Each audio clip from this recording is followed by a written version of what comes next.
So as of right now, you might be stuck as a chess beginner. You're probably winning a bunch of games, but then losing a bunch of others. What we can certainly do is add very, very specific tweaks into very specific parts of your play. It's going to improve the level that you play very, very fast. By doing this, your elo is going to automatically improve because suddenly you're not precisely playing as a beginner anymore, but you're starting to play a lot more in a way that resembles an intermediate player. Here is my short proof for this. This is exactly where I've done those tweaks, and that really improved my elo later on. Here I didn't really play, you can see, but neither here or here, specific things I had to do in my life. But yes, this is how I tweaked it. And I've done this with a chess coach. This specific video is going to be a little bit different to other contents on chess, because I'm going to really emphasize in this video about the solution to improving into intermediate, okay? We're not going to talk like about the specific opening or a concept or the specific topic, but rather we're going to really emphasize on how to play more like an intermediate player. Just an example, okay? And just something I need to say beforehand, I'm assuming you're no longer that much of a beginner. So let's say your elo is 1000, 1300, somewhere at this elo level, okay? You're not really making one mover blunders, but still you have some. It's no longer like the main reason that you're stuck. White just done the move bishop to f4. Both are 1600 and 1500, so that you could really understand this. Black castles, okay, and white does queen to d2. It's a good move, okay? And this is the issue. Black does the move c5. It looks good, okay, because you're like threatening the knight, okay, and you're gaining some advantage in the center, but you neglect something very, very specific that happens as well. The main reason that this is considered a mistake is one very, very specific reason. White can just go knight d to b5, okay, and this is what you have done. Why is this the best move? You're simply having three pieces that are aiming at this central pawn, okay, and you can only really have two defenders, okay. Now this pawn is very likely to fall on the next few moves, and when you're playing chess into intermediate levels, you will really need to keep your pawns safe. There is a rule that says being up a pawn is an advantage, okay? Being up two pawns is winning. White has an advantage because the pawn on the 6 is going to fall, okay? Black tries to somehow save this pawn, okay? He does d5, but again, doesn't really work. 1, 2, 3 attackers on this d5 pawn, okay? So e takes d5, and you can see that the computer suggests to do this as well, okay? Now, not only you're down a pawn, but you're also not really able to develop the knight anywhere, okay? Because the pawn is going to be here. So after e takes d5, okay, you cannot even like develop the knight properly to c6. And that's why now white went from equal to winning, okay? Two positional mistakes. That is the main issue that intermediates are going to face. It's no longer that you make one mover mistakes, okay? It's a lot more than that. What you're going to face are positional mistakes. You have not just like the threat of it's not just that you cannot also develop this knight into here, but you're also threatening to go there, which is very, very scary, of course. But these are the mistakes that are more positional than one movers like it was a few levels ago. Let's move to the second position, and pawn to e4. Okay, very normal. Okay, this is a specific opening, and so d takes. You don't really need to remember this opening, but we're just going to go through this opening because the mistake happens immediately after. So d takes c5, knight to c3, okay, and knight to f6. Okay, very regular, defending the pawn. f3. Now black can just take and be up a pawn, but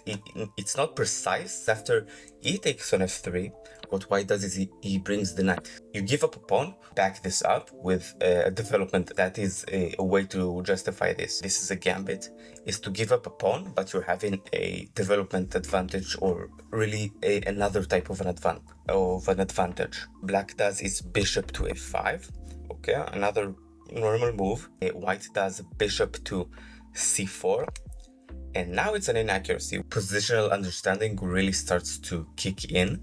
Okay, why is bishop to c3 to c4 not as good as knight to e5? One reason. This is the clearest reason.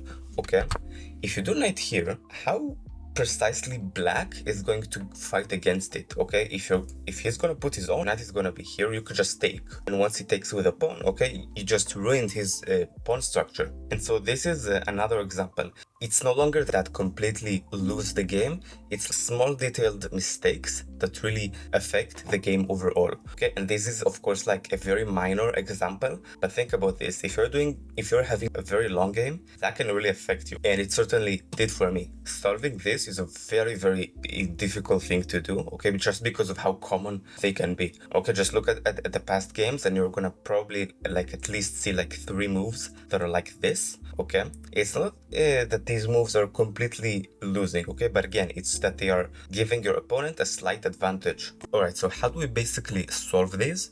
We can't solve all of them at once, but we can certainly minimize how much they happen. This is very simple, by the way. You are going to ask yourself basically like a few questions, okay, and these questions we are more emphasizing now on positional advantage rather than like one movers and things like that. So there's this thought question process, and we've used regularly. We ask, how can I improve my position? How can I hurt my opponent's position? Is it a blunder? Okay, but now we add something else which really helps specifically for positional advantages. What does my opponent want? So let's say for a moment that we are white here, okay, and we ask, okay, what does our opponent truly want? It's not going to be very easy to pick on this immediately, but the more that we do this, it is going to be a lot easier. So let's look at what he has, okay? He has a pawn advantage, but we are a little bit more developed. So he would like to back this up by, well, developing. He really wants to develop, okay? This is the thing that he wants. What does our opponent want? We've basically summed up that he really wants to develop. We want to be very, so we want to either stop his development, make our own pieces a lot better than they are right now. And then you're going to come up with moves like knight to e5. In the first example, this is what we had, okay? The one that happened like in the beginning of the video. White have done queen to d2, black wants to do c5. And now we know basically why c5 is a mistake. Let's come up with other moves basically using our thought question process so that we wouldn't make a move like pawn to c5. Let's start with the first question. How can I improve my own position? Well, we have just plainly developing pieces. This looks very normal. Can we hurt our opponent's position so far?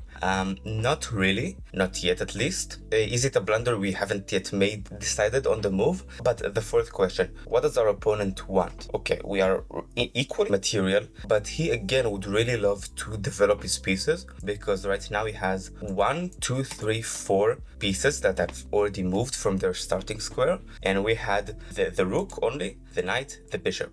So would also like as well to castle, because then it's going to bring his rook as well. We are already castled.